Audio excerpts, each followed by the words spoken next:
5 പേര് ചേർന്ന് എന്ത് തോന്നിയൊക്കെ കാണിക്കാറുണ്ട്.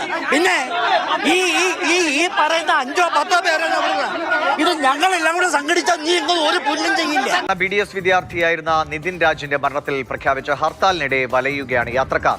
രോഗികളും വിദ്യാർത്ഥികളും ഉൾപ്പെടെയുള്ള ഒട്ടേറെ യാത്രക്കാരാണ് മണിക്കൂറുകളായി പലയിടങ്ങളിലായി കുടുങ്ങിക്കിടക്കുന്നത്. പ്രത്യേകിച്ചും കീം പരീക്ഷയ്ക്ക് വിദ്യാർത്ഥികൾക്ക് എത്താനുള്ള സാഹചര്യം പോലും വൈകുന്നു എന്നതാണ് ഏറ്റവും പ്രധാനപ്പെട്ട കാര്യം. ഏത് എക്സാം ആയിരുന്നു? എത്ര മണിക്ക്? 9 മണിക്ക് മുമ്പ്. എത്ര സമയം ഇവിടെ കുടുങ്ങി കിടക്കണം? ഇവിടെ 2:30 മണിക്കൂർ. നിങ്ങൾ ഈ ബുദ്ധിമുട്ടി കിടന്നേ ഒരു പണിക്കാരനാണ് ഞങ്ങൾ.